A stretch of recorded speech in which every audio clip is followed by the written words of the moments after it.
Olá, continuando o nosso curso Ministério Pastoral, Aconselhamento e Práticas Pastorais. Estamos no ponto de aconselhamento. Então, aconselhamento efetivo tem algumas características essenciais. Isso é o capítulo 4 da nossa apostila, onde fala de aconselhamento. A característica que faz com que os conselheiros sejam mais efetivos é toda baseada em provérbios. Então, vamos abrir a palavra de Deus. Aqui, então, na palavra de Deus, em Provérbios 4, 18 e 19, fala o seguinte: a vereda dos justos é como a luz da aurora, que vai brilhando mais e mais até ser dia perfeito. E o caminho dos ímpios é como a escuridão, nem conhece aquilo em que tropeçam. Então, o conselheiro efetivo precisa ter uma integridade, precisa ser um justo, né? O meu justo, Deus fala, viverá pela fé. Então, esse é um homem justo de fé, com integridade de vida, pureza de coração. Outra coisa que Provérbios fala, capítulo 11, no versículo 13, o que fala aqui? O que anda praquejando descobre o segredo, mas o fiel de espírito encobre o negócio. Então ele precisa ser confidente, ele precisa ser reservado, ele precisa encobrir os erros das pessoas ou pessoa que ele aconselha, né? E não descobrindo o segredo dos outros. Isso é essencial. Outra coisa, Provérbios 15, versículo 22, fala assim: onde não há conselho, os projetos saem vãos, mas com a multidão de conselheiros eles se confirmarão. Onde não há conselho, o homem se alegra na resposta de sua boca, e a palavra, seu tempo, quão boa é. E versículo 28, o coração do justo medita o que há de responder, mas a boca dos ímpios derrama em abundância coisas más. Então, ele precisa ter tato com o que fala, né? Ter boas palavras, de boas palavras transborda o meu coração. O Salmo 45 fala, então ter tato com as palavras, aplicá-las no tempo, meditar no que é de responder, não falar depressa demais. Outra coisa, Provérbios 18, versículo 13, fala o seguinte: responder antes de ouvir, estultice e vergonha. Versículo 15, o coração do sábio adquire conhecimento e o ouvido dos sábios busca a ciência. Então, ter habilidade para ouvir, né? Calmamente, tranquilamente, ouvindo bem, para poder ajudar. Outra coisa, versículo 17, o que primeiro começa o seu pleito, justo parece, mas vem o seu companheiro e o examina. Ele precisa ser objetivo e ter discernimento, né? Ele tem que sondar as coisas, né? Examinar as coisas, então ser objetivo e ter discernimento. Em Provérbios 20, ele precisa de ser compreensivo. Como águas profundas é o conselho no coração do homem, mas o homem de inteligência o tirará para fora, né? Então, tira para fora aquilo que precisa ser ajudado, né? Ele precisa de ser honesto. Provérbios 24 diz assim: o que dissera o ímpio, justo és, os povos o amaldiçoarão, as nações o detestarão. Mas para os que o repreenderem, haverá delícias, sobre eles virá a bênção do bem. Beija com os lábios o que responde com palavras retas. Então, ter boas palavras, palavras retas, palavras honestas, íntegras. Não dar conselhos dos ímpios, não dar conselhos assim que levam as pessoas a errar no caminho, né? E Provérbios 27, 9 diz assim: O óleo e o perfume alegram o coração, assim a doença do amigo com conselho cordial. Então, ter um conselho cordial, interesse genuíno, amor verdadeiro, né? E isso é a características principais que fazem de você e de mim um bom conselheiro. Outra coisa que devemos considerar para um aconselhamento efetivo é considerar a raiz da falta de perdão, que a consequência da falta de perdão é perigosa, né? Mateus 6, Jesus falou, versículo 14 e 15, porque se perdoardes aos homens as suas ofensas, também vosso Pai vos perdoará. Se, porém, não perdoar aos homens, tampouco vosso Pai vos perdoará as vossas ofensas. Então, é muito claro, né? Falta de perdão leva a raiz de amargura e traz muitos outros problemas. E muitas vezes os sintomas de um problema é fácil de se ver quando a raiz do problema está escondida. Não, a raiz comum é a falta de perdão, né? Os sintomas podem te levar a entender isso. Então, falta de perdão leva a ressentimento, ressentimento leva a ódio, hostilidade, ódio e hostilidade produz rebelião, e rebelião traz indiferença e apatia. Isso é o estado que começa com a falta de perdão e termina na apatia e indiferença. A raiz de todos esses sintomas, então, é frequentemente a falta de perdão. O último estágio aqui, que é a apatia, é o mais difícil de ajudar. A raiz tem que ser desenterrada, a pessoa deve ser encorajada a perdoar. Às vezes você está tentando levantar alguém apático, indiferente, e vai ver o problema está na falta de perdão. Então, tem algumas formas de conseguir resultados melhores num aconselhamento efetivo e mais rápidos, né? Primeiro, evite aconselhar quando a pessoa estiver perturbada emocionalmente, agitada, sob tensão. Esse é um momento mais simplesmente de ouvir e dar conforto, não ir muito além disso. Olha que Provérbios 25, 20 diz que o que entoa canções junto ao coração aflito é como aquele que se despe num dia de frio como vinagre sobre salitre, né? Então, não vai muito longe se a pessoa está emocionalmente perturbada. Segundo, peça um resumo, assim, bem curto, de uma ou duas sentenças do problema, né? Provérbios 21, versículo 2, fala o seguinte, ó. Todo caminho do homem é reto aos seus olhos, mas o Senhor sonda os corações. Então, para você sondar bem, deixa a pessoa falar. Dessa forma, você pode evitar detalhes que as pessoas usam quando estão dando desculpa, racionalizando. Só pede um resumo da coisa. Terceiro, procure evidências em 3 raízes de problemas: amargura, que é falta de perdão, ganância e imoralidade, como está escrito em Hebreus 12, 15 a 17. Vamos lá em Hebreus? Hebreus 12, 15 a 17. Estão ouvindo o barulhinho das folhas? Aí, Hebreus 12. Olha isso, 15 a 17, seguir a paz com todos, a santificação sem a qual ninguém verá o Senhor.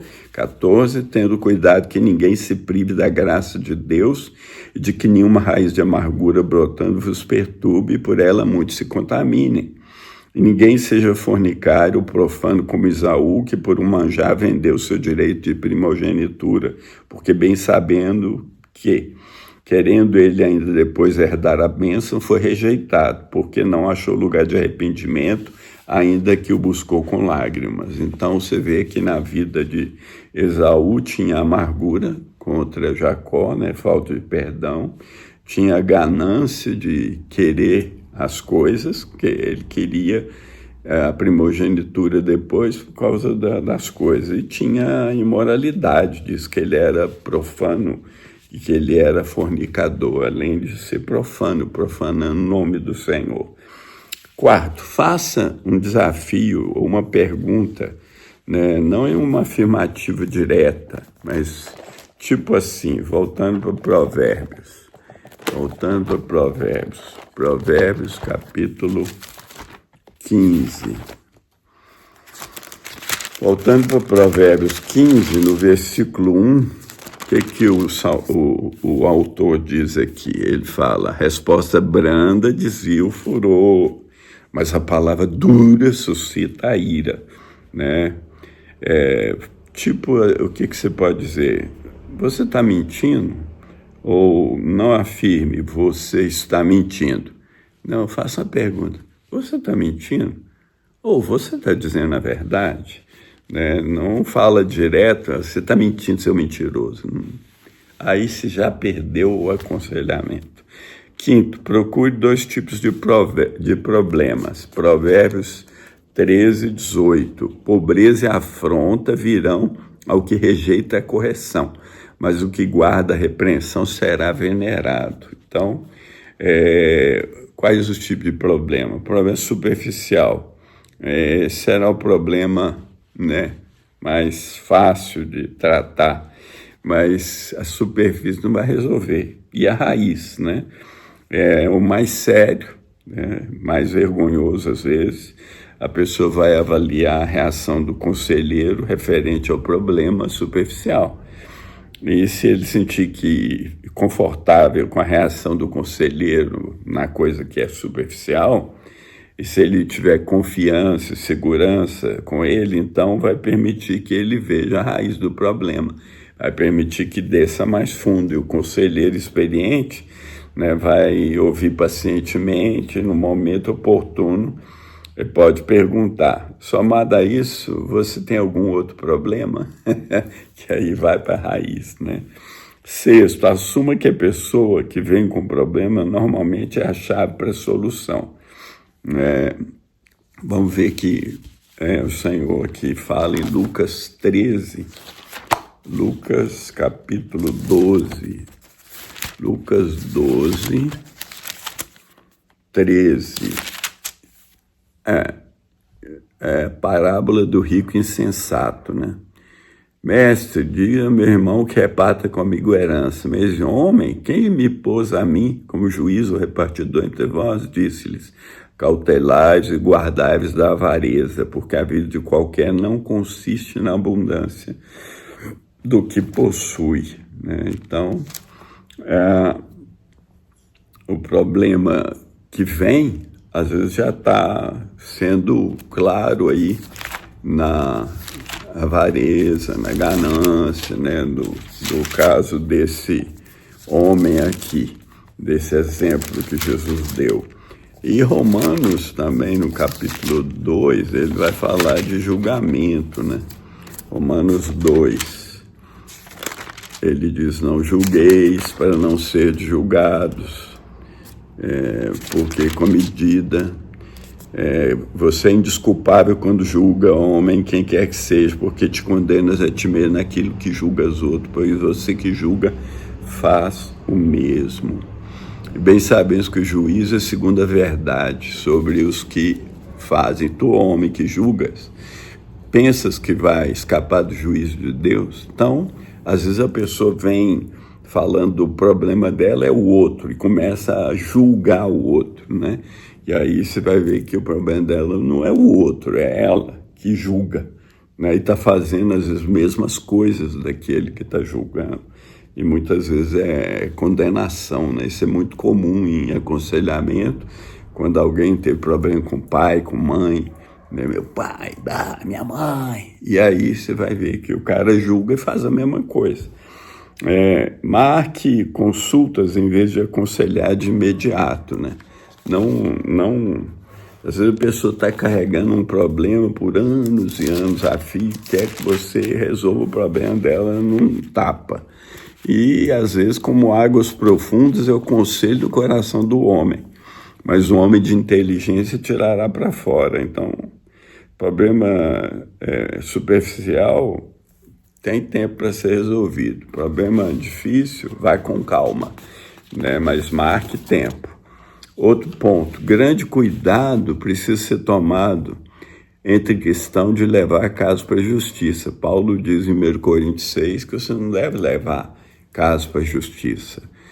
Se deve ter alguém no meio de vocês que julguem. Então, sabedoria bíblica, o espírito de reconciliação podem ser requeridos para um bom conselheiro, né? Bem-aventurados os pacificadores. Então, você pode se tornar um pacificador nessas coisas sérias que acontecem entre os irmãos, especialmente. Num outro ponto sobre o aconselhamento efetivo, são as perspectivas bíblicas em aconselhamento. O que é aconselhamento de acordo com o Velho Testamento? Vamos ver alguns pontos lá. Voltando a Provérbios 15, 22. Provérbios 15, versículo 22. Ele diz assim: onde não há conselhos, projetos saem vãos, mas com a multidão de conselheiros eles vão se firmar. Então, aconselhamento firma as coisas na vida, né? Provérbios 12, versículo 20, ele vai dizer aqui, engano há no coração dos que maquinam mal, mas alegria tem os que aconselham a paz, né? E Salmo 64, vamos ver, Salmo 64, versículo 2. Vamos ver o que o salmista fala. Esconde-me do secreto conselho dos maus e do tumulto dos que praticam iniquidade. Então, conselheiro mau, tô fora, né? Então, você vê que no aconselhamento é algo bem humano, bem bíblico desde o Velho Testamento, né? Quais os benefícios de você aconselhar?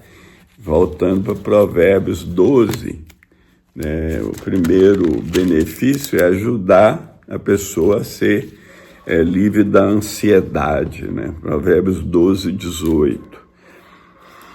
Há alguns cujas palavras são como pontas de espada, mas a língua dos sábios é saúde. Então, falar coisas que traz saúde. O versículo 25 é solicitude no coração do homem o abate, mas uma boa palavra o alegra. Então, ter boas palavras, né, para dar alívio, trazer solução para a pessoa. Também o aconselhamento, o benefício é oferecer uma segurança e satisfação, né? Provérbios 11, versículo 14. Não havendo sábia direção ou um bom conselho, né, o povo cai, mas na multidão de conselheiros há segurança. Então, ter conselheiros, precisamos ter conselheiros na nossa vida, né? Eu há pouco aqui saí de uma sessão de aconselhamento num bom sentido, numa amizade transparente, onde você aconselha, pede conselho também. Outra coisa que o benefício de aconselhar ajuda a pessoa a planejar, né? Como já lemos no outro Provérbios, Provérbios 16, versículo 9, diz assim: o coração do homem considera o seu caminho, mas o Senhor é quem dirige seus passos. E como o Senhor dirige os nossos passos? Através de bons conselhos, de boas palavras, né? E Provérbios 19, 21, creio que já li, mas vou ler de novo. Ouve o conselho e recebe a correção, para que seja sábio nos seus últimos dias. Não? E Provérbios 20, 18, cada pensamento com conselho se confirma, e com conselhos prudentes se faz a guerra. Então, tudo isso ajuda a planejar a vida, né? E também um bom conselheiro ajuda a obter sabedoria, né? Provérbios 19, versículo 20, ouve o conselho, recebe a correção para que seja sábio. Provérbios 13, versículo 10, diz assim: da soberba só provém contenda, mas com os que se aconselham se acha sabedoria. Então, no aconselhamento você vai adquirir sabedoria. Provérbios 12, versículo 5, os pensamentos do justo são retos, mas os conselhos do ímpio são engano. E versículo 15 diz: o caminho do tolo é reto aos seus próprios olhos, mas o que dá ouvido ao conselho é sábio. Então, quais são os tipos de pessoas que não são beneficiadas com o aconselhamento? Primeiro, vamos lá, Provérbios 10, 17. O caminho para a vida é daquele que guarda a correção, mas o que abandona a repreensão erra. Então, quem não busca conselho vai errar, vai rejeitar a verdade, né? E outro problema que não vai ter vantagem é aquele que só quer falar. É coisa difícil aconselhar a pessoa que fala o tempo todo e não ouve. Não toma prazer o tolo no entendimento, senão que se descubra seu coração. E quem fala muito, o coração é revelado, mas não quer ouvir, né? Aqueles que estão irados e não querem mudar também não levam vantagem nenhuma. Versículo 19, Provérbio 19. Homem de grande ira tem de sofrer o dano, porque se tu livrares, virá a fazer de novo. Então, não livra. Outra coisa, aqueles que desprezam a verdade. Provérbios 23, versículo 9. Não fales aos ouvidos do tolo, porque desprezará a sabedoria das tuas palavras. Então, despreza a sabedoria da palavra do conselheiro. E aqueles que tentam contrariar com ironia.